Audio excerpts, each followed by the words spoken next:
ಎಲ್ಲ ವೀಕ್ಷಕ ಬಂಧುಗಳಿಗೆ ನಮಸ್ಕಾರ. ಪ್ರಪಂಚದಲ್ಲಿ ಬಹಳ ಮುಖ್ಯವಾಗಿ ಪ್ರತಿಯೊಬ್ಬರು ಕೂಡ ಯೋಚನೆ ಮಾಡಬೇಕಾದ್ರೆ ಎರಡು ಪ್ರಮುಖ ಅಂಶಗಳು. ಅದು ಯಾವುದು ಅಂದರೆ ಮನುಷ್ಯ ಜನ್ಮ ದೋಷ, ಎರಡನೇದು ಭೂಮಿ ಜನ್ಮ ದೋಷ. ಭೂಮಿ ಜನ್ಮ ಯಾವಾಗೈತೋ ಗೊತ್ತಿಲ್ಲ, ಆದರೆ ಭೂಮಿ ದೋಷ ಮಾತ್ರ ಖಂಡಿತವಾಗಿ ಅನುಭವಕ್ಕೆ ಬಂದೇ ಬರ್ತದೆ. ಈ ಭೂಮಿ ದೋಷವನ್ನು ಎಲ್ಲಿವರೆಗೆ ಯಾರು ಪರಿವರ್ತನ ರೂಪಕವಾಗಿ ನೋಡ್ಕೊಳ್ಳಲ್ಲ, ಅಥವಾ ಜವಾಬ್ದಾರಿಯುತವಾಗಿ ನೋಡ್ಕೊಳ್ಳಲ್ಲ, ಅಥವಾ ನಂಬಿಕೆಯಿಂದ ನೋಡ್ಕೊಳ್ಳಲ್ಲ, ಎಲ್ಲ ಭೂಮಿ ಒಂದು ಅಂತ ಯಾರು ನಂಬ್ತಾರೆ ಅವರು ಈ ಪ್ರಪಂಚದಲ್ಲಿ ಶತಮೂರ್ಖರಾಗಿ ಹೊರಹೊಮ್ತಾರೆ. ಯಾಕಂದರೆ ಇವತ್ತು ಅದೃಷ್ಟ ಅಂತಕ್ಕಂಥದ್ದು ನಮಗೆ ಎಲ್ಲ ಮಾರ್ಗದ ಸಿಗಬೇಕು ಅಂದಾಗ ಅಷ್ಟು ಸುಲಭ ಅಲ್ಲ. ನಮ್ಮೊಳಗಡೆ ಇರಬೇಕದು, ಆ ಪ್ರಾಪ್ತಿ ಯೋಗ ಇರಬೇಕು. ಆ ಪ್ರಾಪ್ತಿ ಯೋಗ ಇದ್ದರೆ, ಆ ಶುಭಕಾರಕ ಗ್ರಹಗಳ ಪ್ರಭಾವಗಳು ನಮ್ಮಲ್ಲಿದ್ದರೆ, ನಮಗೆ ಆ ಅದೃಷ್ಟ ಕಾಲದಶೆ ಶುರುವಾಗಿದ್ದರೆ ನಮಗೇನಾಗ್ತದೆ, ನೀವೇನು ತಲೆ ಕೆಡಿಸ್ಕೊಳ್ಳೋದು ಬೇಡ, ಆಟೋಮೆಟಿಕಲಿ ಆ ಪ್ರಾಪ್ತಿ ಅಂತಕ್ಕಂಥ ಬಂದು ಸೇರ್ಕೊಳ್ತದೆ.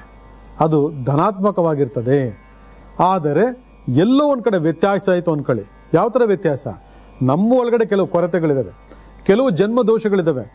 ಆ ಜನ್ಮ ದೋಷಗಳಿಗೆ ಅನುಗುಣವಾಗಿ ನಾವು ನಮ್ಮ ಕುಟುಂಬದಲ್ಲಿ ಕೇಳ್ಕೊಂಡ್ಬಂದಿರ್ತಕ್ಕಂತಹ ಕರ್ಮ ಫಲಗಳ ಅನುಸಾರವಾಗಿ, ನಮ್ಮ ಇಂದಿನ ಜನ್ಮದ ಪಾಪ ಕರ್ಮಗಳ ಅನುಸಾರವಾಗಿ ನಮಗೆ ಗೊತ್ತಿಲ್ಲದೇ ನಾವು ಎಲ್ಲ ರೀತಿಯೂ ಲೆಕ್ಕಾಚಾರ ಮಾಡ್ಕೊಂಡು ಹೋಗಿ ನನಗೆ ಅದು ಬೇಕು ಇದು ಬೇಕು ಅಂತೇಳಿ ನಾವು ತಗೊಳ್ಳೋದಕ್ಕೆ ನಾವು ಪ್ರಯತ್ನ ಪಡ್ತೀವಿ. ಆದರೆ ಆ ತಗೊಳ್ತಾ ಇರ್ತಕ್ಕಂಥ ಅಥವಾ ನಮಗೆ ಬರ್ತಾ ಇರ್ತಕ್ಕಂತಹ ಅಥವಾ ನಾವು ಪರ್ಚೇಸ್ ಮಾಡಿದಂತಹ ಆ ಒಂದು ಜಾಗದ ಪ್ರಭಾವ ನಿರ್ದಿಷ್ಟವಾಗಿ ಶುದ್ಧವಾಗಿದೆಯೋ ಅಶುದ್ಧವಾಗಿದೆಯೋ ಅಂತಕ್ಕಂಥದ್ದು ಎಷ್ಟೋ ಜನ ಗೊತ್ತೇ ಇಲ್ಲ. ಪ್ರಕೃತಿಯಲ್ಲಿ ಎಲ್ರಿಗೂ ಬಾಳೆ ಮಾಡ್ತಕ್ಕಂತಹ ಒಂದು ಹಕ್ಕನ್ನು ಭಗವಂತ ನಮಗೆ ಕೊಟ್ಟಿದ್ದಾನೆ. ನಾವೆಲ್ಲಿ ಬಾಳೆ ಮಾಡಬೇಕು, ಪ್ರಾಣಿ ಪಕ್ಷಿಗಳು ಎಲ್ಲಿ ಬಾಳೆ ಮಾಡಬೇಕು, ಕ್ರಿಮಿಕೀಟ ಸರ್ಪಾದಿಗಳು ಎಲ್ಲಿ ಬಾಳೆ ಮಾಡಬೇಕು ಅನ್ನೋದನ್ನ ಮೊದಲೇ ನಿಗದಿ ಮಾಡಿರ್ತಾನೆ. ಆದರೆ ಆ ಕ್ರಿಮಿಕೀಟಾದಿ ಸರ್ಪಗಳು ವಾಸ ಮಾಡ್ತಕ್ಕಂಥ ಜಾಗವನ್ನು ನಮ್ಮ ಸ್ವಾರ್ಥಕ್ಕೋಸ್ಕರ ನಾವು ವಶಪಡಿಸ್ಕೊಂಡು ಬಳಕೆ ಮಾಡ್ಕೊಂಡ್ರೆ ಅಲ್ಲೇನಾಗುತ್ತೆ, ಆ ಒಂದು ನಾಗ ಏನು ಮಾಡ್ತಾನೆ, ಶಾಪವನ್ನು ಹಾಕ್ತಾನೆ. ಇದನ್ನೇ ನಾಗದೋಷ ಅಂತ ಕರಿತೀವಿ. ಇವತ್ತು ಪ್ರಪಂಚದಲ್ಲಿ ನಾಗದೋಷ ಇಲ್ದಿರೋರೇ ಇಲ್ಲ. ಎಲ್ಲರೂ ಸೇರ್ಕೊಂಡೆ ಈ ನಾಗದೋಷಕ್ಕೆ ಪಟ್ಟಿರ್ತಾರೆ ಒಂದಲ್ಲ ಒಂದು ಕಾರಣದಲ್ಲಿ. ಇಲ್ಲ ರಾಹು ಪ್ರಾಬ್ಲಮ್ ಇರಬೇಕು, ಇಲ್ಲ ಕೇತು ಪ್ರಾಬ್ಲಮ್ ಇರಬೇಕು, ಇಲ್ಲ ಕೇತು ಪ್ರಾಬ್ಲಮ್ ಇರಬೇಕು, ಇಲ್ಲ ರಾಹು ಪ್ರಾಬ್ಲಮ್ ಇರಬೇಕು. ಯಾವ್ದಾದ್ರು ಒಂದು ಲೆಕ್ಕಾಚಾರದಲ್ಲಿ ಇದು ನಡೀತಾ ಇದೆ ಕೂಡ. ಆದರೆ ಇದು ಎಲ್ಲಿಂದ ಉತ್ಪನ್ನ ಆಯಿತು ಅನ್ನೋದ್ರ ಬಗ್ಗೆ ನಮ್ಮಲ್ಲಿ ಎಷ್ಟೋ ಜನಕ್ಕೆ ಮಾಹಿತಿ ಇಲ್ಲ. ಇವತ್ತು ಕೂಡ ಸಾವಿರಾರು ಲಕ್ಷಾಂತರ ಜನ ಈ ಹೊಡೆದಾಕಿರ್ತಕ್ಕಂಥ ಭೂಮಿ ಮೇಲೆ ಮನೆ ಕಟ್ಟಿದ್ದೀರಿ, ಸರ್ಪವನ್ನು ಹೊಡೆದು ಭೂಮಿಯನ್ನು ಕಟ್ಟಿದ್ದೀರಿ, ಅಲ್ಲಿದ್ದಂತಹ ಮೊಟ್ಟೆಗಳಿಗೆ ಹಾನಿ ಮಾಡಿ ಭೂಮಿಯನ್ನು ಕಟ್ಟಿದ್ದೀರಿ, ಅಥವಾ ಆ ಜಾಗಗಳಲ್ಲಿ ಬಹಳ ವಿಶೇಷವಾಗಿ ಇಂತಹ ಒಂದು ತೊಂದರೆಗಳನ್ನ ಮಾಡ್ಕೊಂಡು ಮಾಡಿದೆ ಅಂತಕ್ಕಂಥದ್ದು ಬಹಳ ಸ್ಪಷ್ಟ ನಮಗೆ ಗೊತ್ತಾಗ್ತದೆ. ಆದರೆ ಇವತ್ತು ಇಂತಹ ಒಂದು ಅಪರಾಧ ಕ್ರಿಯೆಯನ್ನು ನಮ್ಮ ಜೀವನದಲ್ಲಿ ನಮಗೆ ಗೊತ್ತಿಲ್ಲದೆ ನಾವು ಮಾಡಲ್ಪಟ್ಟಿರ್ತೀವಿ. ಯಾಕಂದರೆ ತಂದೆಯಿಂದ ಮುತ್ತಾತನಿಂದ ಜನ್ಮಾಂತರವಾಗಿ ನಮಗೆ ಈ ದೋಷಗಳು ಬಂದಿರ್ತದೆ. ಆದರೆ ಆ ದೋಷಗಳ ಒಂದು ಪರಿಹಾರಗಳನ್ನು ನಾವು ಮಾಡ್ಕೊಳ್ಳೋಷ್ಟರಲ್ಲಿ ಎಷ್ಟೋ ಆಯಸ್ಸು ವಯಸ್ಸುಗಳನ್ನು ಕಳೆದಾಕೊಂಡ್ಬಿಟ್ಟಿರ್ತೀವಿ. ಇವತ್ತು 40-50 ವರ್ಷ ಆದ್ಮೇಲೆ ಬರ್ತಾರೆ, ನಾನು ಏನು ಮಾಡಿಲ್ಲ ಜೀವನದಲ್ಲಿ, ಏನಿದೆ ನೋಡಿ ಸ್ವಲ್ಪ ಅಂತ ಬರ್ತಾರೆ. ನೋಡಿದ್ರೆ ನಾಗದೋಷ ಅಡ್ಡ ಬರ್ತಿರ್ತದೆ. ಅಲ್ಲಿಗೆ ಆ 30-35 ವರ್ಷದಲ್ಲಿ ಅಟ್ಲೀಸ್ಟ್ ಒಂದು 20 ವರ್ಷ ಆದ್ರೂ ನಿಮ್ಗಂತ ನೀವು ಸರಿ ಮಾಡ್ಕೊಂಡಿದ್ರೆ ಇವತ್ತು ಜೀವನದಲ್ಲಿ ಯಾರ ಹತ್ರನೂ ಕೈ ಚಾಚಬೇಕಂತ ಅವಶ್ಯಕತೆ ಇರ್ತಿರಲಿಲ್ಲ. ಆದರೆ ಎಷ್ಟು ಜನ ಮಾಡ್ತೀರಿ ಹೇಳಿ ನೋಡೋಣ? ಮಾಡಲ್ಲ. ಈಗೆಲ್ಲ ಚೆನ್ನಾಗಿ ನಡೀತಾ ಇದೆಯಪ್ಪ, ಓಕೆ ನೆಕ್ಸ್ಟ್ ಪ್ರಾಬ್ಲಮ್ ಅಂತ ನೋಡ್ಕೊಳ್ಳೋಣ. ಪ್ರಾಬ್ಲಮ್ ಬಂದಮೇಲೆ ಓಡ್ಕೊಂಡ್ಬರ್ತಾನೆ ನಿಮ್ಮ ಹತ್ರ. ಇದು ಬಹಳ ತಪ್ಪು. ಯಾಕಂದರೆ ನಮ್ಮಿಂದ ಗೊತ್ತಿಲ್ಲದೇ ಏನಾದ್ರು ತಪ್ಪುಗಳಾಯಿತು ಅಂದರೆ ಅದು ಖಂಡಿತ ಕ್ಷಮೆ ಇದೆ. ಗೊತ್ತಿಲ್ಲದೆ ಏನೋ ಮಾಡಿದ್ದೀವಿ ಅಂತಂದರೆ ಅದು ಖಂಡಿತ ಕ್ಷಮೆ ಇಲ್ಲ, ಭಗವಂತ ಕೂಡ ಕ್ಷಮಿಸಲಾರ. ಅದರಿಂದ ನೀವೆಲ್ಲ ಮಾಡಬೇಕಾರೋ ಕೆಲಸ ಏನಪ್ಪ ಅಂತಂದರೆ, ಈ ನಾಗ ಸಂಬಂಧಪಟ್ಟಂತಹ ನಾಗಪ್ರಸ್ಥ ಭೂಮಿಗಳಾಗಿರ್ಬೋದು, ನಾಗನ ನಡೆ ಇರ್ತಕ್ಕಂಥ ಭೂಮಿಗಳಾಗಿರ್ಬೋದು, ಅಥವಾ ನಾಗನ ದೋಷ ಇರ್ತಕ್ಕಂಥ ಭೂಮಿಗಳಾಗಿರ್ಬೋದು, ಇನ್ನು ಹಲವಾರು ಭೂಮಿ ಸಂಬಂಧ ವಿಚಾರಗಳಿದ್ದಾವೆ. ಪ್ರಪಂಚದಲ್ಲಿ ಎಲ್ಲ ಭೂಮಿಗಳು ಒಂದೇ ರೀತಿಯಾದ ಭೂಮಿಗಳಲ್ಲ. ಎಲ್ಲ ಭೂಮಿಗಳು ಶುದ್ಧವಾಗಿದೆ ಅಂತ ಹೇಳಿ ಬರೋದಿಲ್ಲ. ನಾನು ಆಗ ಹೇಳ್ದಂಗೆ ವಿಷ ಜಂತುಗಳು ವಾಸ ಮಾಡ್ತಕ್ಕಂತಹ ಹಲವಾರು ಭೂಮಿಗಳನ್ನು ನಾವು ಇವತ್ತು ಕಬಳಿಸ್ಕೊಂಡಿದ್ದೀವಿ. ಆ ಕಬಳಿಸ್ಕೊಂಡಿರ್ತಕ್ಕಂತಹ ಜಂತುಗಳು, ವಿಷ ಜೀವಿಗಳು ಇವತ್ತು ಮನುಷ್ಯನ ಕುಲಕ್ಕೆ ಶಾಪವನ್ನು ಹಾಕಿರ್ತಕ್ಕಂತಹ ಪ್ರಭಾವದಿಂದಲೇ ಇವತ್ತು ಕರೋನಾ ವೈರಸ್ ಅಂತಕ್ಕಂತಹ ಒಂದು ಮಹಾಮಾರಿಯನ್ನು ನಾವೆಲ್ಲ ಕಾಣ್ತಾ ಇದ್ದೀವಿ, ಅನುಭವಿಸ್ತಾ ಇದ್ದೀವಿ, ನೋಡ್ತಾ ಇದ್ದೀವಿ. ಎಷ್ಟೋ ಆತ್ಮೀಯ ಜೀವಗಳನ್ನು ಕಳ್ಕೊಂಡಿದ್ದೀವಿ ಇವತ್ತು ನಾವು. ಆದರೆ ನಾವು ತಪ್ಪು ಮಾಡೋದು ಮಾತ್ರ ಇನ್ನೂ ಬಿಟ್ಟಿಲ್ಲ. ಎಷ್ಟೋ ಗುಡ್ಡಗಾಡು ಪ್ರದೇಶಗಳಲ್ಲಿ, ಗ್ರಾಮಾಂತರ ಪ್ರದೇಶಗಳಲ್ಲಿ, ಹಳ್ಳಿಗಳಲ್ಲಿ ಇವತ್ತು ಕೂಡ ಸರ್ಪ ಬಂದರೆ ಅದನ್ನು ಒಡೆದು ಬಿಸಾಕ್ತಾರೆ. ಇವತ್ತು ನಮ್ಮ ತೋಟ ಹೊಲ ಗದ್ದೆ ಭೂಮಿಯನ್ನು ಕಾಯ್ತಕ್ಕಂಥ ನಾಗ ಅಂತ ಹೇಳ್ತೀವಿ, ನಮ್ಮ ನಿಧಿ ಸಂಪತ್ತನ್ನು ಕಾಯ್ತಕ್ಕಂಥ ನಾಗ ಅಂತ ಹೇಳ್ತೀವಿ. ಅಂತಹ ಒಳ್ಳೆ ನಾಗ ನಿಮ್ಮ ಮನೆಗೆ ಬಂದರೆ ಕಾರಣ ಕೇಳ್ಕೋಬೇಕು. ಕಾರಣ ಯಾಕೆ ತಿಳ್ಕೋಬೇಕು? ಯಾಕೆ ನಾಗ ನಮ್ಮ ಮನೆಗೆ ಬಂದ, ಯಾವ ದಿನ ಬಂದ, ಯಾವ ದಿಕ್ಕಿಂದ ಬಂದ ಒಳಗಡೆ, ಇವೆಲ್ಲ ಸಂಪೂರ್ಣವಾಗಿರ್ತಕ್ಕಂಥ ವಿವರಗಳು ನಮಗೆ ಸಿಗುತ್ತೆ. ಅದನ್ನು ತಿಳ್ಕೊಂಡು ಆ ಒಂದು ಬಂದಿರತಕ್ಕಂಥ ಕಾರಣವನ್ನು ನೋಡಿಕೊಂಡು ಅದಕ್ಕೆ ಬೇಕಾದಂಥ ಪರಿಹಾರ ಕ್ರಿಯೆಗಳನ್ನು ಮಾಡ್ಕೋಬೇಕು. ಅದನ್ನು ಬಿಟ್ಟು ಬಂದಿದ್ದೆಲ್ಲ ಒಡೆದು ಬಿಸಾಕೋದು, ನಮ್ಮನೆಗೆ ಏನೋ ಬಂದಿದ್ದೋ ಹೋಗಿದ್ದು ಬಿಡಿ, ತಲೆ ಕೆಡಿಸ್ಕೊಬೇಡಿ ಅಂತೇಳಿ ಕೇರ್ಲೆಸ್ ಮಾಡೋದು, ಇವೆಲ್ಲ ಮುಂದಿನ ಆರೋಗ್ಯ ಮತ್ತು ಸಂಬಂಧ ಮತ್ತು ಸಂತತಿಗಳ ಮೇಲೆ ತೀವ್ರವಾಗಿರ್ತಕ್ಕಂಥ ದುಷ್ಪರಿಣಾಮವನ್ನು ಬೀರ್ತದೆ. ನಿಮಗೆ ಗೊತ್ತಿಲ್ಲ ಅಷ್ಟು ಆ ಸೇಡು ಕಿಚ್ಚು ನಾಗನದು. ಅಲ್ಲಿಗೆ ಇವತ್ತು ಈ ಒಂದು ನಾಗಪ್ರಸ್ಥಿ ಭೂಮಿ ಆಗಿರ್ಬೋದು, ನಾಗನ ನಡೆ ಆಗಿರ್ಬೋದು, ಅಥವಾ ಸರ್ಪದೋಷ ಇರತಕ್ಕಂಥ ಜಾಗಗಳಾಗಿರ್ಬೋದು, ಅಥವಾ ಉತ್ತವನ್ನು ಹೊಡೆದಾಕಿ ಕಟ್ಟಿರ್ತಕ್ಕಂಥ ಮನೆಗಳಾಗಿರ್ಬೋದು, ಇವೆಲ್ಲವೂ ಕೂಡ ಬಹಳ ಬಹಳ ಬಹಳ ತೊಂದರೆಗಳನ್ನು ಇವತ್ತು ಫೇಸ್ ಮಾಡ್ತಿದ್ದೀರಿ ಅಂತಂದರೆ ಒಂದ್ಸರಿ ತೆಗೆದು ನೋಡ್ಕೊಳ್ಳಿ. ಯಾವ್ಯಾವುದು ಕಾರ್ಯಕ್ಷಮತೆ ಕಾರ್ಯತಡೆ ಆಗ್ತಂದ್ರೆ ಎಲ್ಲ ಆಗುತ್ತೆ, ಎಲ್ಲ ಇದೆ, ಎಲ್ಲ ಕಣ್ಮುಂದೆ ಕಾಣ್ತಾ ಇದೆ. ಬಟ್ ಕೊನೆ ಮೂಮೆಂಟಲ್ಲಿ ಅದು ಕಟ್ಟಾಗಿ ಹೋಗ್ತದೆ. ನಾವೇನು ಮಾಡಿದ್ರು ಅದು ಕೈ ಸಿಗುತ್ತಲ್ಲ, ಬರ್ತಾ ಇಲ್ಲ. ಇಲ್ಲಿ ಇನ್ನೊಂದು ಲೆಕ್ಕಾಚಾರ ತಗೊಂಡಾಗ ಹೊಲ ಆಗಿರ್ಬೋದು, ಗದ್ದೆ ಆಗಿರ್ಬೋದು, ತೋಟ ಆಗಿರ್ಬೋದು, ಯಾವುದೇ ಆಗಿರ್ಬೋದು, ಪ್ರತಿಯೊಂದು ಜಾಗಗಳಲ್ಲೂ ಕೂಡ ಈ ರೀತಿ ನಮಗೆ ಗೊತ್ತಿಲ್ಲದೆ ಅನಾಹುತಗಳು ಆಗ್ತಿದೆ ಅಂತಂದರೆ ಆ ಅನಾಹುತಕ್ಕೆ ಒಂದು ಸೂಪರ್ ಆಗಿರ್ತಕ್ಕಂಥ ಮೆಡಿಸಿನ್ ಕೂಡ ನಿಮ್ಗೆ ಹೇಳ್ಕೊಡ್ತೀನಿ. ಅದು ಇವತ್ತು ಎಷ್ಟೋ ಬೆಟ್ಟಗುಡ್ಡಗಳ ಹಳ್ಳಿಗಳಲ್ಲಿ ಮನೆಗಳು ಕಟ್ಕೊಂಡಿದ್ದಾರೆ. ಪಾಪ ತುಂಬ ಕಷ್ಟಪಟ್ಟು ಹಳ್ಳಿಗಳು ಮನೆ ಕಟ್ಕೊಂಡಿದ್ದಾರೆ. ಅಲ್ಲಿ ಈ ಲೆಕ್ಕಾಚಾರಗಳು ಏನೋ ನಡೀತಾ ಇತ್ತು ಅಂದಾಗ ಆ ಮನೆಯಲ್ಲಿ ಹಲವಾರು ರೀತಿಯಾಗಿರ್ತಕ್ಕಂಥ ಸಮಸ್ಯೆಗಳನ್ನು ಅನುಭವಿಸಬೇಕಾಗ್ತದೆ. ಅದರಲ್ಲಿ ಈ ಆರೋಗ್ಯ ಭಾಗ್ಯ ಸಂಬಂಧಪಟ್ಟಿರ್ತಕ್ಕಂಥದ್ದು ಈಗಾಗಲೇ ಅದು ನೋಡ್ತಾ ಇದ್ದೀವಿ ವೈರಸ್ ಮುಖಾಂತರ. ವಿವಾಹ ಸಂಬಂಧಪಟ್ಟ ವಿಚಾರಗಳಲ್ಲಿ ತಂದೆ ತಾಯಿಗೆ ವಯಸ್ಸಾಗೋಗಿರ್ತದೆ, ಆದರೆ ಆ ಮಕ್ಕಳಿಗೆ ಸರಿಯಾದ ರೀತಿ ಲೆಕ್ಕಾಚಾರ ನಡ್ಕೊಂಡಿರಲ್ಲ. ಅವ್ರಿಗೆ ಬರೀ ಏನಾಗುತ್ತೆ ಅಂದರೆ ಒಂದು 35-40 ವರ್ಷ ಆಗ್ಬಿಟ್ಟಿರ್ತದೆ, ಏನು ಮಾಡ್ರೂ ಮುಂದಕ್ಕೆ ಹೋಗೋಕ್ಕಾಗಲ್ಲ ಅಂತಕ್ಕಂಥ ಲೆಕ್ಕಾಚಾರಗಳು ಕೂಡ ಇವತ್ತು ವಿಶೇಷವಾಗಿ ಕೆಲಸ ಮಾಡ್ತಿದೆ ಅಂತಂದರೆ ಈ ನಾಗನ ಸಂಬಂಧ ಭೂಮಿಯಲ್ಲಿ ಯಾರ್ಯಾರು ವಾಸ ಮಾಡ್ತಿದ್ದೀರಿ ಅವ್ರಿಗೆಲ್ಲ ಅನ್ವಯ ಆಗ್ತದೆ. ಯಾಕಂದರೆ ಅವನ ಜಾಗವನ್ನು ಹೊಡೆದಾಕಿ ಅವನ ಜಾಗವನ್ನು ಆಕ್ರಮಿಸ್ಕೊಂಡಾಗ ಅವನು ಯಾರನ್ನೂ ಬಿಡೋದಿಲ್ಲ. ಅವನು ಯಾಕಂದ್ರೆ ನಮ್ಮ ಜಾಗ ಅವ್ನು ಕಿತ್ಕೊಂಡಿದ್ದಾರೆ, ಅವನ ಜಾಗ ನಾವು ಕಿತ್ಕೊಂಡ್ರು. ಅದಕ್ಕೆ ಇದನ್ನು ಅನುಭವಿಸ್ಬೇಕಾಗ್ತದೆ. ಇದು ಒಂದು. ಎರಡನೇದು ತೋಟ ಅಂತಕ್ಕಂತಹ ಜಾಗ. ನೀವು ಅಲ್ಲೂ ಕೂಡ ಪ್ರತಿಯೊಂದು ತೋಟದಲ್ಲೂ, ಪ್ರತಿಯೊಂದು ಹೊಲದಲ್ಲೂ, ಪ್ರತಿಯೊಂದು ಗದ್ದೆನಲ್ಲೂ ಕೂಡ ವಿಶೇಷವಾದಂತಹ ಈ ತಂತ್ರವನ್ನು ಉಪಯೋಗ ಮಾಡಿಕೊಳ್ಳಲೇಬೇಕು. ಇದು ಉಪಯೋಗ ಮಾಡ್ಕೊಂಡಿಲ್ಲ ಅಂತಂದಾಗ ನಮಗೆ ಯಾವಾಗ ಗ್ರಾಚಾರಗಳು ಬರ್ತದೋ, ಯಾವಾಗ ಕೆಟ್ಟದ್ದು ಬರ್ತದೋ, ಯಾವಾಗ ಏನಾಗುತ್ತೋ ಗೊತ್ತಾಗೋದಿಲ್ಲ. ಆಗ ಎಷ್ಟೋ ಜನ ತೋಟದ ಮನೆಯನ್ನು ನಂಬ್ಕೊಂಡಿರ್ತಕ್ಕಂಥವ್ರು ಇವತ್ತು ತೋಟವನ್ನು ಕಳ್ಕೊಂಡು ಬಂದ್ಬಿಟ್ಟಿದ್ದಾರೆ, ಗೊತ್ತಿಲ್ಲದೆ ಬಂದ್ಬಿಟ್ಟಿದ್ದಾರೆ. ಆದರೆ ಕಾರಣ ಏನು ಅಂತಂದರೆ ಅಲ್ಲಿ ನಾಗನ ನಡೆ, ಆ ನಾಗ ಭೂಮಿಯ ದೋಷಗಳು ನಿಮಗೇನಾಗುತ್ತೆ, ಯಾವ ಕೆಲಸ ಕಾರ್ಯ ಮಾಡೋಕ್ಕೆ ಬಿಡಲ್ಲ. ಆಮೇಲೆ ನಿಜವಾದ ದಂಪತಿಗಳಾಗಿತ್ತು ಅಂದರೆ ಅವ್ರಿಗೆ ಖಂಡಿತವಾಗಿ ಗಂಡು ಮಕ್ಕಳು ಆಗದೇ ಹೆಣ್ಣು ಮಕ್ಕಳು. ನೋಡಿ, ಈ ರೀತಿ ಎಲ್ಲ ಒಂದು ಸಮಸ್ಯೆಗಳನ್ನ ನೋಡಬೇಕು ಅಂತಂದಾಗ ಹೌದು ಕರೆಕ್ಟ್, ನೀವು ಹೇಳ್ತಿರೋದಲ್ಲ ಕರೆಕ್ಟ್, ಇದೆಲ್ಲ ಇದೆ. ನಾವು ಇದರಿಂದ ಹೇಗೆ ನಾವು ಹೊರಗಡೆ ಬರೋದು, ಹೇಗೆ ಸರ್ವೆ ಆಗೋದು ಹೇಗೆ ಅಂತ ಭಾಳ ಜನ ಕೇಳ್ಬೋದು. ಅದಕ್ಕೆ ವೆರಿ ಸಿಂಪಲ್ ಆದಂಥ ಒಂದು ತಂತ್ರವನ್ನು ಇವತ್ತು ನಿಮ್ಗೆ ಹೇಳ್ಕೊಡ್ತೀನಿ. ಯಾಕಂದರೆ ಜೀವನದಲ್ಲಿ ಈ ಒಂದು ತಂತ್ರ ಪ್ರತಿಯೊಂದು ಮನೇಲೂ ಇರಬೇಕು. ಯಾಕಂದರೆ ನಿಮಗೆ ಗೊತ್ತಿಲ್ಲ ನಮ್ಮ ಭೂಮಿ ಕೆಳಗಡೆ ಏನಿದೆ ಅಂತ. ವಾಸ ಮಾಡೋರು ಗೊತ್ತಿಲ್ಲ, ಬಾಡಿಗೆ ಮನೆಯಿಂದ ಬಂದಿರ್ತಾರೆ, ವಾಸ ಮಾಡೋರು ಗೊತ್ತಿಲ್ಲ ಈ ಭೂಮಿ ಹಿಂದೆ ಏನಾಗಿತ್ತು ಅಂತ. ಬೋಗಿದ ಮನೆ ಹಾಕ್ತಾರೆ, ಈ ಭೂಮಿ ಅಂತ ಗೊತ್ತಿರೋದಿಲ್ಲ. ಅದೆಲ್ಲ ಏನು ಬೇಡ, ಕಟ್ಟಿರೋ ಮನೆ ತಗೊಳ್ತಾ ಇದ್ದೀವಿ ಅಂತಂದಾಗ ಆ ಭೂಮಿ ಅಂತ ಗೊತ್ತಿಲ್ಲ. ಆದರೆ ಏನೋ ಅದೃಷ್ಟ ಶಾಂತು ಹಿಂಗೆಲ್ಲ ಮಾಡ್ಕೊಂಡು ಹೋಗ್ಬೇಡಿ, ನಿಮ್ಮ ಬಜಾರ್ ಸ್ಟಾರ್ಟ್ ಆಗ್ಬಿಟ್ಟು ನಡೀತದೆ. ಆದರೆ ಎಲ್ಲೋ ಒಂದು ಕಡೆ ವ್ಯತ್ಯಾಸ ಆಯಿತು ಅಂತಂದರೆ ಏನು ಮಾಡ್ತೀರಿ? ನಾವು ಆ ಕರ್ಮಗಳನ್ನೇ ಅನುಭವಿಸ್ಕೊಂಡು ಅಲ್ಲೇ ಇರ್ತೀವಿ ಹೊರತು ಬಿಡುಗಡೆ ಮಾಡ್ಕೊಳ್ಳೋ ಪ್ರಯತ್ನ ಪಡಲ್ಲ. ಅದರಿಂದ ಈ ಥರ ನಾಗ ಸಂಬಂಧಪಟ್ಟಂಥ ಭೂಮಿಗಳು ಎಷ್ಟಿದ್ದಾವೆ ಪ್ರಪಂಚದಲ್ಲಿ, ಅಲ್ಲೆಲ್ಲ ಒಂದಲ್ಲ ಒಂದು ಸಮಸ್ಯೆಗಳು ಫೇಸ್ ಮಾಡ್ತಿರ್ತಾರೆ. ಕೋರ್ಟು ಕಚೇರಿ, ಅನಾರೋಗ್ಯ, ಫೈನಾನ್ಷಿಯಲ್ ನಷ್ಟ, ಇವೆಲ್ಲ ಫೇಸ್ ಮಾಡ್ತಿರ್ತಾರೆ.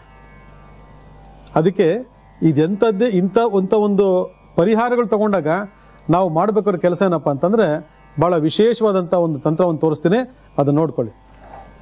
ಈ ಥರ ನಾಗನ ಸಂಬಂಧಪಟ್ಟಂತಹ ತೊಂದರೆಗಳು, ನಾಗಪ್ರಸ್ಥ ಭೂಮಿಗಳು, ಉತ್ತಾ ಇರ್ತಕ್ಕಂತಹ ಮನೆಗಳು, ಮನೆ ಒಳಗಡೆ ಉತ್ತಾ ಇರ್ತಕ್ಕಂಥ ಮನೆಗಳು, ಮತ್ತು ಅಕ್ಕಪಕ್ಕದಲ್ಲಿರ್ತಕ್ಕಂಥ ಹುತ್ತುಗಳು, ಇವೆಲ್ಲ ಬಂದಾಗ ಏನಾಗಂದ್ರೆ ಆ ಭೂಮಿ ಸಂಬಂಧಪಟ್ಟದ್ದು ಯಾವುದೋ ಒಂದು ದೋಷ ನಮ್ಮನ್ನು ಕಾಡ್ತಾ ಇದೆ ಅಂತೇಳಿ.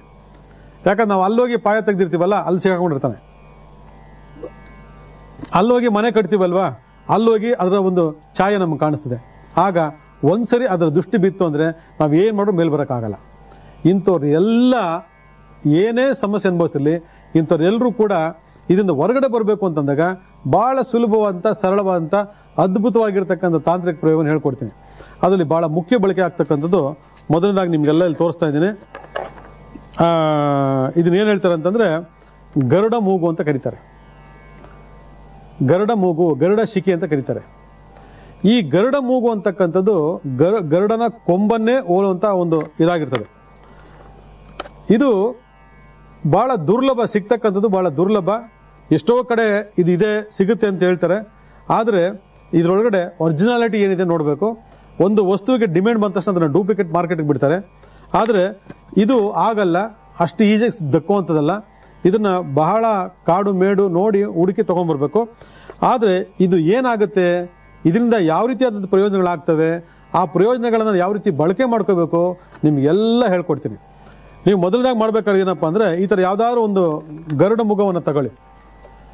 ಗರುಡ ಮುಖವನ್ನು ತಗೊಂಡು ಒಂದು ಪೀಸ್ ಬಟ್ಟೆ ತಗೊಳ್ಳಿ. 1-2 ಇಂಚ್ ಇರಬೇಕು.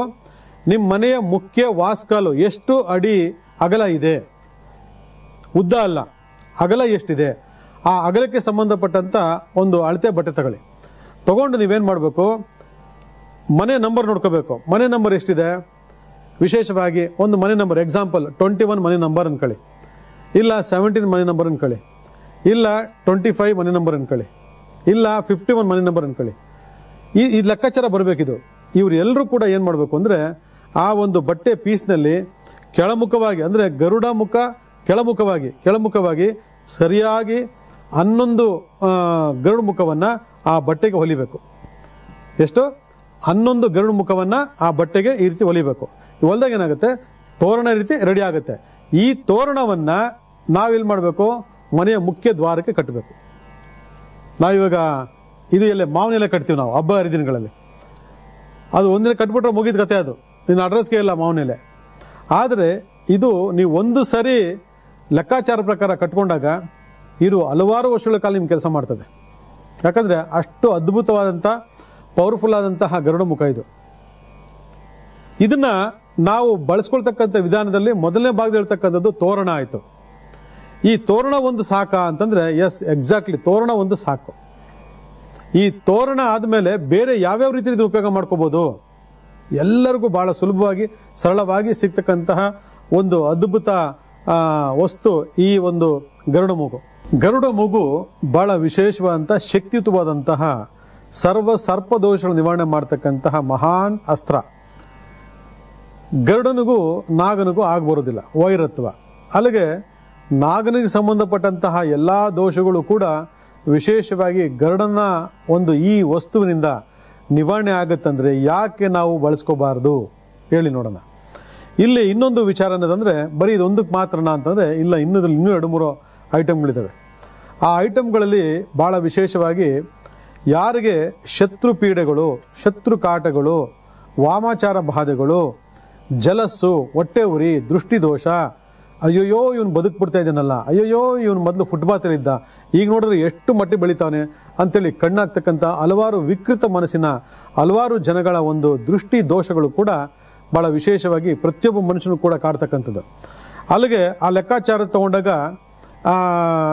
ಶತ್ರು ಕಾಟ ಆಗಿರ್ಬೋದು, ಬಂಧು ಕಾಟ ಆಗಿರ್ಬೋದು, ಉದ್ಯೋಗಸ್ಥರ ಕಾಟ ಆಗಿರ್ಬೋದು, ಅಥವಾ ಕೆಲಸ ಮಾಡ್ತಕ್ಕಂಥ ಫ್ಯಾಕ್ಟ್ರಿಲಾಗಿರ್ಬೋದು, ಅಥವಾ ಆಫೀಸಲ್ಲಾಗಿರ್ಬೋದು, ತನ್ನ ಸಹೋದ್ಯೋಗಿಗಳಿಂದ ಕಿರುಕುಳಗಳು, ತೊಂದರೆಗಳು ಆಗ್ತಿದ್ದ ಪಕ್ಷದಲ್ಲಿ ಇದೇ ಗರುಡ ಮೂಗನ್ನು ತಗೊಂಡು ನೀವೇನು ಮಾಡಬೇಕು ಅಂದರೆ, ಅಮಾವಾಸ್ಯೆ ದಿವಸ, ಯಾವುದು ಇದೇ ಗರುಡ ಮೂಗನ್ನು ತಗೊಂಡು ನೀವೇನು ಮಾಡಬೇಕು, ಅಮಾವಾಸ್ಯೆ ದಿವಸ ಏನು ಮಾಡಬೇಕು, 1 ಕಾಯಿ ಸಾಕು.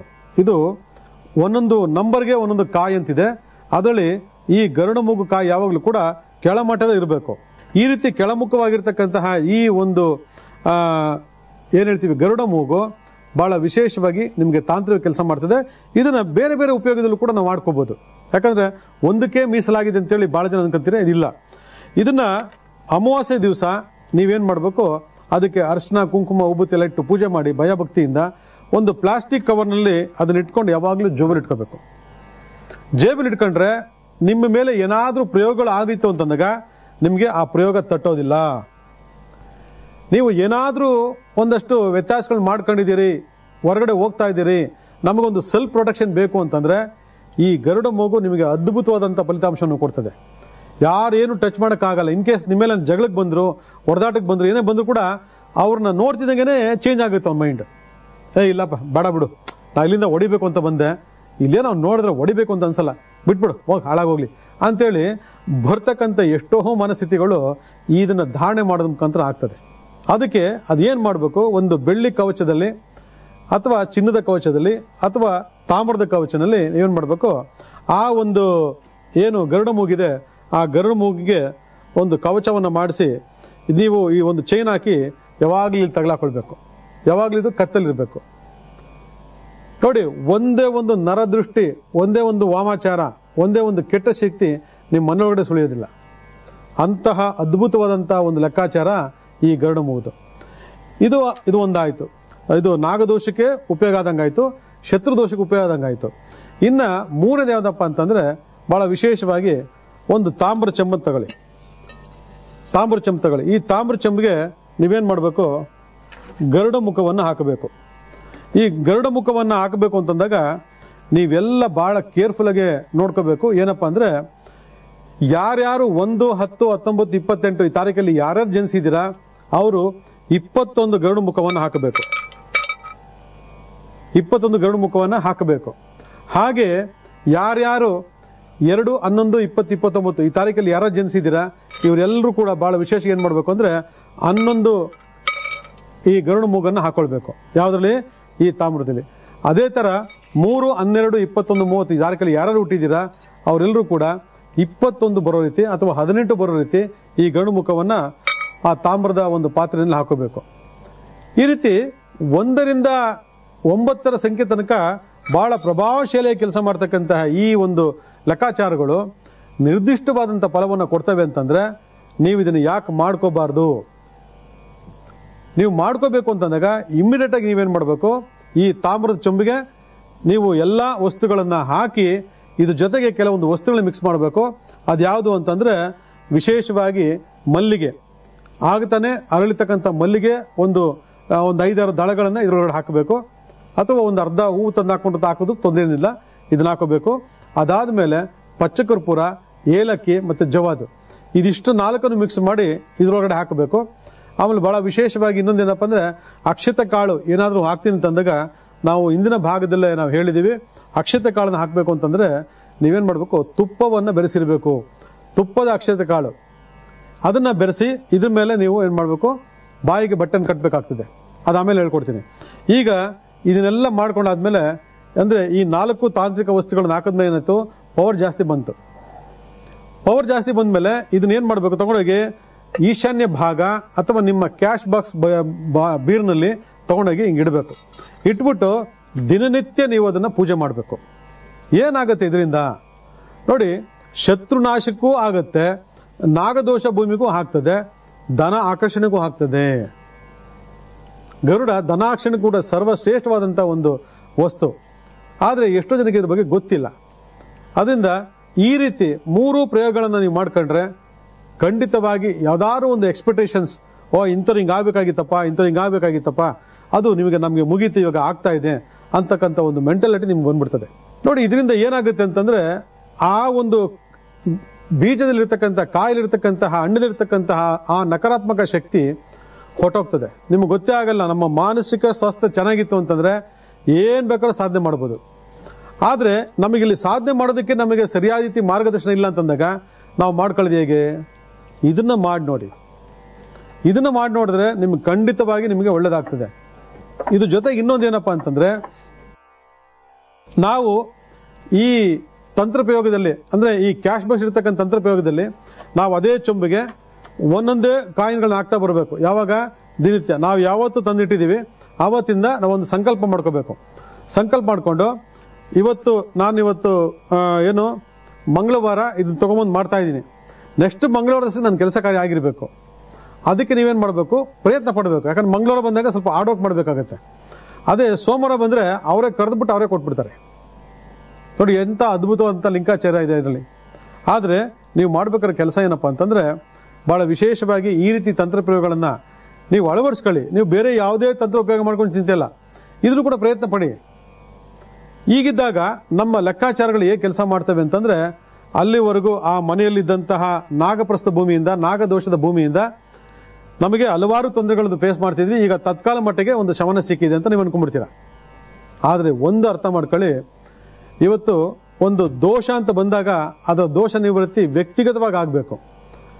ದೋಷ ನಿವೃತ್ತಿ ವ್ಯಕ್ತಿಗತ ಆಗಿಲ್ಲ ಅಂತಂದಾಗ ಏನಾಗ್ತದೆ, ನಾನು ಮಾಡಿದ್ದೀನಿ ಅಂತ ಹೇಳ್ಕೊಳ್ತೇನೆ ಹೊರತು ಇಂಥದ್ದು ಮಾಡಿದ್ದೀನಿ, ಇಂಥದ್ದು ಕೆಲಸ ಆಗಿದೆ, ಇಷ್ಟ ಆಗಿದೆ, ಇದು ಮಾಡೋಣ ಅಂತಕ್ಕಂಥ ಮೆಂಟಾಲಿಟಿ ಬರೋದಿಲ್ಲ. ಯಾಕಂದರೆ ಅಲ್ಲಿ ಯಾವುದೇ ರೀತಿಯಾಗಿರ್ತಕ್ಕಂಥ ಸತ್ಯಾಸತ್ಯ ಧರ್ಮ ಇರೋದಿಲ್ಲ. ನೋಡಿ, ಇಷ್ಟೆಲ್ಲ ಲೆಕ್ಕಾಚಾರಗಳಿದ್ದಾವೆ. ಇದನ್ನು ನೋಡಿಕೊಂಡು ನಂಬರ್ಸ್, ನ್ಯೂಮರಾಲಜಿ ಪ್ರಕಾರ ನಂಬರ್ಸ್ ನೋಡಿಕೊಂಡು ನೀವೇನು ಮಾಡಬೇಕು, ಆ ಒಂದು ದಳಗಳನ್ನು ಆಯ್ಕೆ ಮಾಡಿಕೊಂಡು ನೀವು ಮುಂದಕ್ಕೆ ಹೋಗಬೇಕು. ಹೀಗಿದ್ದಾಗ ನಾವು ಇಲ್ಲಿ ಭೂಮಿ ಸಂಬಂಧಪಟ್ಟಂತಹ ನಾಗದೋಷ ಮತ್ತು ಇದು ಯಾವುದು ಶತ್ರುಕಾಟಕ್ಕೆ ಸಂಬಂಧಪಟ್ಟ ನಾಗದೋಷ, ಇವೆಲ್ಲ ಬಹಳ ಅದ್ಭುತ ಕೆಲಸ ಮಾಡ್ತದೆ. ಇದನ್ನ ಶತ್ರು ಕಾಟಕ್ಕೆ ಬಂದಾಗ ಅಮಾವಾಸ್ಯೆ ದಿವಸ ಮಾಡಬೇಕು. ಮನೆ ಸಂಬಂಧಪಟ್ಟಂಥ ವಿಚಾರ ತಗೊಂಡು ಬಂದಾಗ ಸೋಮವಾರ, ಮಂಗಳವಾರ, ಬುಧವಾರ, ಗುರುವಾರ, ಶುಕ್ರವಾರ ಇವೆಲ್ಲ ಡೇಟ್ಗಳು ಆಗ್ತದೆ. ಈ ರೀತಿ ಮಾಡ್ಕೊಂಡ್ರೆ ನಿಮ್ಮ ಎಲ್ಲ ಪ್ರಾಬ್ಲಮ್ಸ್ಗಳು ಕೂಡ ಒಂದೊಂದೇ ಸಾಲ್ವ್ ಆಗ್ತಾ ಬರ್ತದೆ. ಇವತ್ತು ಗರುಡ ಮೂಗು ಅಂತಕ್ಕಂಥ ಸರ್ವಶ್ರೇಷ್ಠವಾದಂತಹ ಒಂದು ಮೂಲಿಕೆ ಇದೆಯಲ್ಲ, ಅದು ಅನಾದಿ ಕಾಲದಿಂದನೂ ಹಲವಾರು ನಮ್ಮ ಹಿರಿಯರು ಅದನ್ನು ಉಪಯೋಗ ಮಾಡ್ಕೊಂಡು ಬಂದಿರತಕ್ಕಂಥದ್ದು. ಆದರೆ ಇಲ್ಲಿ ನಮಗೆ ವಿಚಾರಗಳು ಏನಪ್ಪ ಅಂತಂದರೆ, ಯಾವ ರೀತಿ ಉಪಯೋಗ ಮಾಡ್ಕೋಬೇಕು ನಮಗೆ ಗೊತ್ತಿಲ್ಲ.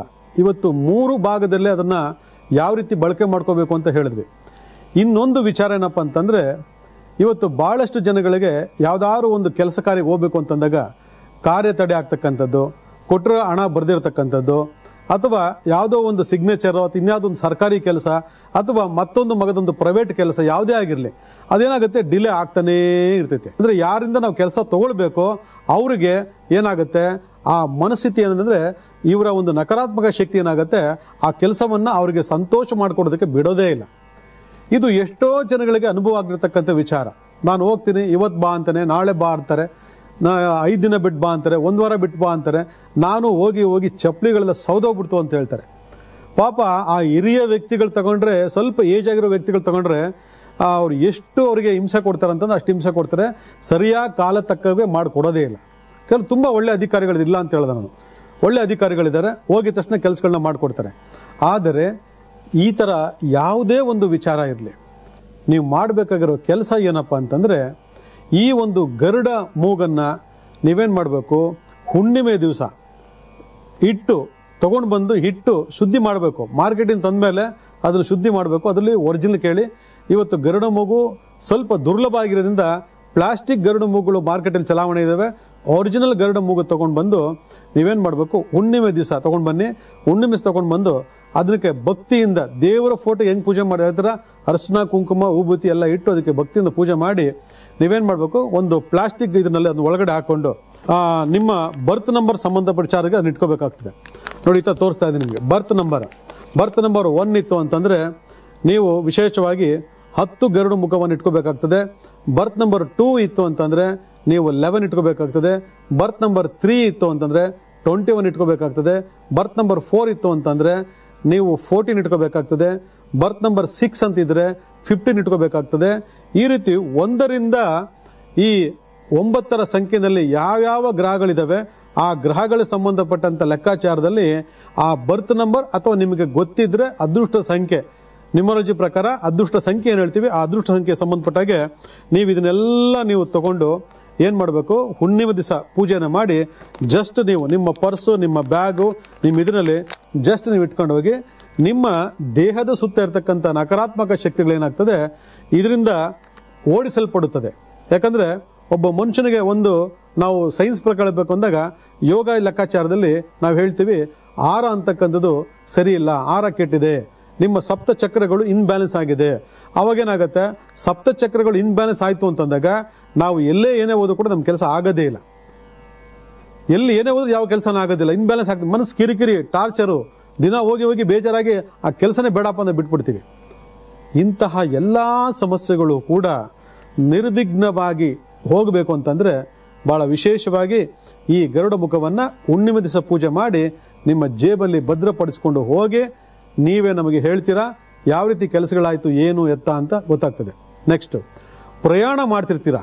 ಪ್ರಯಾಣ ಮಾಡಬೇಕಂದಾಗ ನಿಮಗೆ ಗೊತ್ತಿಲ್ಲದೇ ರಸ್ತೆಗಳಲ್ಲಿ, ಕಾಡು ಸಂಬಂಧಪಟ್ಟಂಥ ರಸ್ತೆಗಳಲ್ಲಿ ಇದ್ದಕ್ಕಿದ್ದಂಗೆ ಸರ್ಪಗಳು ಅಡ್ಡ ಬರ್ತಕ್ಕಂಥದ್ದು, ಸರ್ಪಗಳು ಸಂಚಾರ ಆಗ್ತಕ್ಕಂಥದ್ದು, ಸರ್ಪಗಳು ಅಡ್ಡ ಬಂದು ನಿಂತ್ಕೊಳ್ತಕ್ಕಂಥದ್ದು ನಾವೆಲ್ಲ ನೋಡ್ತಾ ಇರ್ತೀವಿ. ಇದು ನಮಗೆ ಗೊತ್ತಿಲ್ಲದೇ ಆಗ್ತಕ್ಕಂಥ ಎಷ್ಟೋ ಅನಾಹುತಗಳು ಅವು ರಸ್ತೆಯಿಂದ ಒಂದು ರಸ್ತೆ ಇನ್ನೊಂದು ರಸ್ತೆಗೆ ದಾಟುವಂಥ ಸಂದರ್ಭ ಕೂಡ ನಾವು ಗಾಡಿನ ಹತ್ತಿಸಿ ಅವುಗಳನ್ನು ಛಿದ್ರ ಮಾಡಿ ಹೋಗ್ತಕ್ಕಂಥ ಹಲವಾರು ಲೆಕ್ಕಾಚಾರಗಳು ನಮ್ಮಲ್ಲಿದ್ದಾವೆ. ಆದರೆ ಅದೆಲ್ಲ ಕೂಡ ಮಹಾಪಾಪ ದೋಷ, ನಮಗೆ ಗೊತ್ತಿಲ್ಲದೆ ಆಗ್ತಕ್ಕಂಥ ಅಪಚಾರಗಳು. ಆದರೆ ಅದು ಯಾವುದು ನಿಮಗೆ ರಸ್ತೆಯಲ್ಲಿ ಹಾವುಗಳು, ಸರ್ಪಗಳು ಅಡ್ಡ ಬರಬಾರ್ದು, ಯಾವುದೇ ದುಷ್ಟಶಕ್ತಿಗಳು ಅಡ್ಡ ಬರಬಾರ್ದು ಅಂತಿದ್ರೆ ನೀವೇನು ಮಾಡಬೇಕು, ಸುಮಾರು 6 ಗರುಡ ಮೂಗನ್ನು ನೀವು ಒಂದು ಕಪ್ಪು ದಾರದಲ್ಲಿ ಪೋಣಿಸಿ ನೀವೇನು ಮಾಡಬೇಕು, ಗಾಡಿಯ ಮುಂದೆಗಡೆ ನೀವು ಕಟ್ಟಬೇಕಾಗ್ತದೆ. ಅಲ್ಲಿ ನೇಮ್ ಪ್ಲೇಟ್ ಮುಂದೆಗಡೆ ಅಥವಾ ಇನ್ನೇನೋ ಒಂದು ಹತ್ರ ಇದ್ರೆ ಅದನ್ನ ಏನು ಮಾಡಬೇಕಾಗಂದ್ರೆ ಕಟ್ಟಬೇಕಾಗ್ತದೆ. ತೋರಣ ರೀತಿ ಕಟ್ಟಿದ್ರೆ ಸಾಕು. ಆ ರೀತಿ ನೀವು ಕಟ್ಕೊಂಡು ನೀವು ಪ್ರಯಾಣ ಬೆಳೆಸಿದ ಪಕ್ಷದಲ್ಲಿ ನಿಮಗೆ ಯಾವುದೇ ಕಾರಣಕ್ಕೂ ಯಾವುದೇ ಸರೀಸೃಪಗಳಿಂದ ಭಯ ಇರೋದಿಲ್ಲ, ಯಾವುದೇ ದುಷ್ಟಶಕ್ತಿಗಳಿಂದ ಭಯ ಇರೋದಿಲ್ಲ. ಗಾಡಿನಲ್ಲಿ ಡ್ರೈವ್ ಮಾಡ್ತಿರ್ತೀರ, ಕೆಲವು ನಕಾರಾತ್ಮಕ ಶಕ್ತಿಗಳು ಏನಾಗುತ್ತೆ ಅಂದರೆ ಭಾಳ ವಿಶೇಷವಾಗಿ ನಿದ್ದೆ ಬಂದ್ಬಿಡ್ತದೆ. ಡ್ರೈವ್ ಮಾಡ್ತಾ ಮಾಡ್ತಾ ಮಾಡ್ತಾ ನಿದ್ದೆ ಬಂದ್ಬಿಡ್ತೈತೆ. ಕಾರಣ ಏನಂದರೆ ರಸ್ತೆಯಲ್ಲಿರ್ತಕ್ಕಂಥ ನಕಾರಾತ್ಮಕ ಶಕ್ತಿ ಪ್ರಭಾವಗಳು. ಅಂಥ ಸಂದರ್ಭದಲ್ಲಿ ಬಹಳ ಅದ್ಭುತವಾಗಿರ್ತಕ್ಕಂಥ ಮೃತ್ಯು ಸಂಜೀವಿನಿ ಅಂತಂದರೆ ಈ ಗರುಡ ಮೂಗು. ಈ ಗರುಡ ಮೂಗನ್ನು ನೀವೇನು ಮಾಡಬೇಕು, ಅಮಾವಾಸ್ಯೆ ದಿವಸ ಪೂಜೆ ಮಾಡಿ ನೀವೇನು ಮಾಡಬೇಕು, ಎತ್ತು ಜೇಬಲ್ಲಿ ತಿಟ್ಕೋಬೇಕು ಪ್ರಯಾಣ ಮಾಡ್ಬೇಕಂದಾಗ. ಅಥವಾ ಗಾಡಿನಲ್ಲಿ ನೀವೇನು ಮಾಡಬೇಕು, ಮೇಲ್ಗಡೆ ಮಿರರ್ ಇದ್ರೆ ಮಿರರ್ ಕಟ್ಟಬೇಕು, ಅಥವಾ ಸ್ಟೇರಿಂಗ್ ಇದ್ರೆ ಸ್ಟೇರಿಂಗ್ ಕಟ್ಟಬೇಕು, ಅಥವಾ ಆ ಬ್ರೇಕ್ ಹಿಡಿದು ಅಲ್ಲಿ ಕಟ್ಟಬೇಕು. ನೀವು ಈ ಥರ ಕಟ್ಕೊಂಡು ನೀವು ಓದಂಥ ಪಕ್ಷದಲ್ಲಿ ಇದರ ಒಂದು ಪಾಸಿಟಿವ್ ಎನರ್ಜಿಯಿಂದ ಏನಾಗುತ್ತೆ, ನಿಮಗೆ ಯಾವುದೇ ರೀತಿಯಾಗಿರ್ತಕ್ಕಂಥ ಡಿಸ್ಟರ್ಬೆನ್ಸ್ಗಳು ನಿಮ್ಗೆ ಆಗೋದಿಲ್ಲ. ಸರಾಗವಾಗಿ, ಸಂತೋಷವಾಗಿ, ಸುಲಭವಾಗಿ ನೀವು ಪ್ರಯಾಣವನ್ನು ಮಾಡಿ ವಾಪಸ್ ಸುರಕ್ಷಿತ ಬರ್ಬೋದು. ಇಂಥ ಎಲ್ಲ ಅದ್ಭುತಗಳನ್ನು ಈ ಗರುಡ ಮೂಗು ತಂದುಕೊಡ್ತದೆ. ಇದರ ಉಪಯೋಗವನ್ನು ಎಲ್ಲರೂ ಮಾಡ್ಕೊಳ್ಳಿ, ಪ್ರತಿಯೊಬ್ಬರಿಗೆ ಹೇಳಿ, ಎಲ್ರಿಗೂ ಒಳ್ಳೆಯದಾಗಲಿ.